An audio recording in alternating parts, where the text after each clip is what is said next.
Hi Jurgen, good afternoon. Hi. Pretty good preparation, 3 victories by an aggregate of 10-0, but how much difference is this Merseyside derby going to be to the previous 3 games that you played? Particularly now we've got fans inside Goodison for a derby as well. Yeah, we all know there are some special things around derbies, these kind of things, but first and foremost it's a football game as well, and that's exactly how we want to approach it.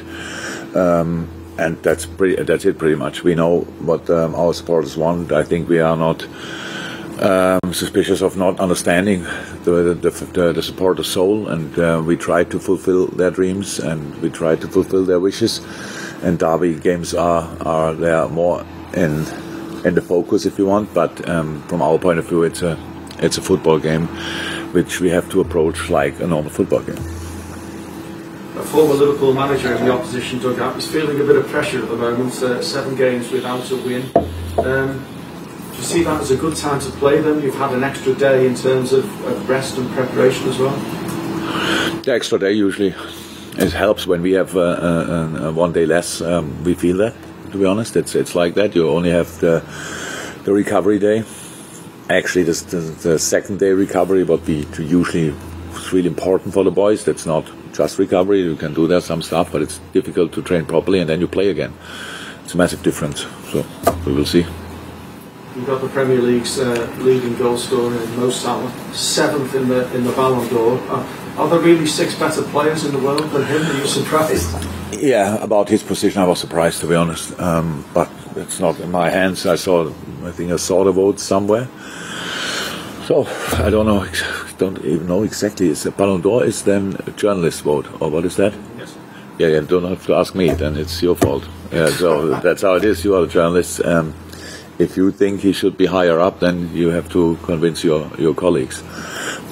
I'm really not sure about what it is 100%. I think that you always can give it. I said that you always can give it to Lionel Messi for the career he has, for the football he is, and all these kind of things. But if you don't give it Robert Lewandowski this time, then it's quite tricky to get it at all. And yes, Mo was definitely should have been higher up, but that's it.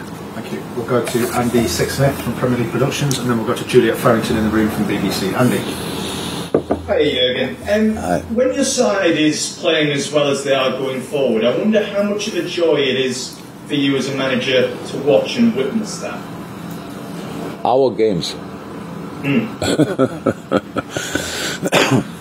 There are moments when I can enjoy it, especially when we score a goal. All the rest around is not really to enjoy. And especially being 1-0 up, being 2-0 up, it's not something where you start enjoying it. It's just the work to do. That's what we really have to do outside there.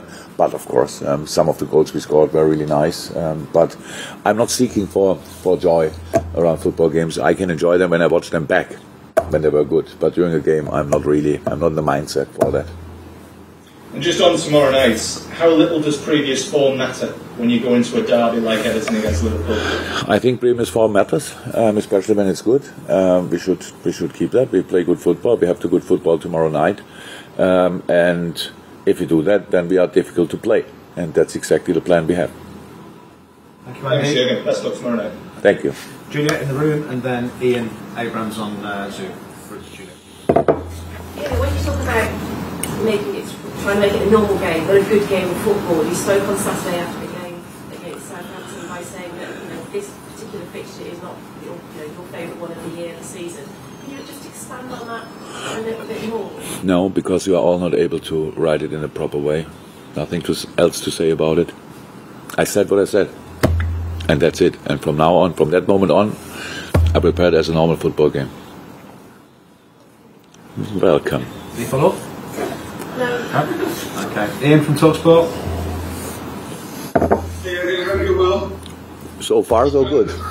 I just wondered, just 2 things. First of all, with all the narrative around Rafa and him being a former Liverpool manager, does that mean you've got absolutely nothing to lose tomorrow night? Because all the attention is going to be on him, because especially with Everton having a poor run. And secondly, I was at Brentford on Sunday, and the Everton players went to thank the fans for travelling down, and the fans basically told them to go away. They were very unhappy. And we're seeing that more and more with fans. They're having more of a voice and being more unhappy. Brighton's manager, Graham Potter, mentioned it as well at the weekend. I just wonder what your view was on fans voicing their opinions at games as well. Nothing to lose. I don't know if you can see it like that. We have 3 points on stake, and we try to get them. That's how it is. So, but before you don't have it, you cannot lose it. Really, we just try to we try to win it. So nothing to do with the special situation about their coach or whatever. The other thing, I think it's nothing new in football. I watched the game. Obviously, Brentford against Everton, but switched it off after final whistle, and had no idea how it exactly was there. But these things happen when you don't have the right results. Then supporters usually tell you that with some noises in the stadium, because it's not that easy to transport or to deliver the message differently. With Graham Potter, I understand. Graham, because I really think they play an exceptional football, and it's still Brighton. And Brighton, if Brighton would play the football they play and would finish all the situations off they create, then they would be maybe not Brighton anymore. I don't know. They have a specific club, a specific amount of money, what they can spend, the way they lead the club is, I think, a really good one. And sometimes people forget that, especially when you see that good football and you don't see the results. Then it's maybe a little bit annoying that it's possible, but that happens. But I'm pretty sure the general situation in Brighton is a good one. That they are really happy, and they should be happy with having him there, because I really consider him as a very special manager. And yeah, so I think everything is fine at Brighton, and that's good. We'll go in the room to James from BBC Merseyside. How important tomorrow will it be just to keep a cool head, particularly given the incidents that Goodison last season that involved Virgil and Thiago? Yeah, it's long ago, and that's always important in football. And we will play. How I said, we will play football. For football, you need a cool head, and we are still an emotional team, but you have to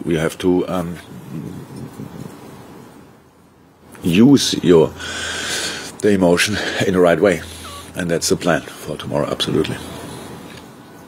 Okay. Carl Markham and then Neil Jones.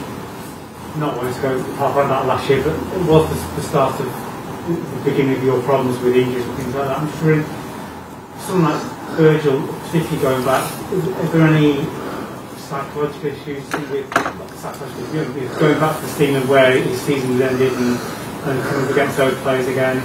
Do you think he's more able to cope with that? We are human beings, so it's probably difficult to ignore something like that, of course. But the situation was now not a situation how it can happen always in football. It was a situation which should not happen in football, so it doesn't happen very often. I can't remember one since then, to be honest, in any other game. And the problem was, if it can happen, and then it's unlucky when a player gets injured. That's how we know that it's like that.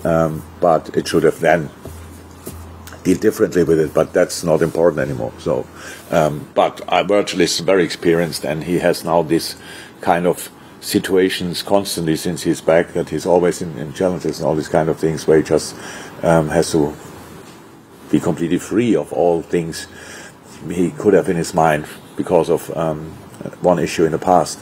So yeah, slightly more different because it's the same place, but apart from that, it's just a football game again. Neil Jones and then James Pearce is the last one in the open, then we'll go to the guys in the room for the breakout. After so long out, from Virgil into such a bad injury, probably the worst one you can get out of the player. How do you live? How long did you come back? Because you played a lot of football since you came back to the start of the season. Yeah, brilliant. brilliant. He came back brilliant. It's all the little things when people are really quick with that. If something is not exactly like it was before, it's not the same anymore and stuff like this.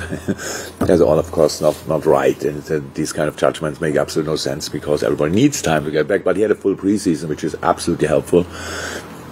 And since then we had to learn a little bit to deal with it. So I think it was at least like this, that the third game in a week, even when he looked fine, he needed maybe this little break, which we gave him now last week, I think. I'm not sure we have to give that still for the next few games, but at least we need to have in our mind to think from time to time about that. But apart from that, it's all good. He's brilliant. His comeback was absolutely brilliant since he's back. It's really good. And if some things are not exactly like they have been, it's only a matter of time when they will be exactly where they always have been, because it's just his quality. There's no doubt about that. James, and then we go to the embargoed section. Last question for the Open. Yeah, we'll just check if everyone come through the weekend okay. Navi or Gomez or James involved? No, everybody came back, came through well, as far as I know, and no, boys getting closer, all the boys getting closer. I think especially Joe is not too far away from team training, Nabi is not too far away from team training, and then Bobby needs probably another week. To do more football stuff, and with Curtis it's just on our hands. Curtis is completely fine, he's doing what he's allowed to do. If you ask Curtis, he could go out and run a marathon, but it's just not allowed in the moment, so we have to wait until the doctors give us green light.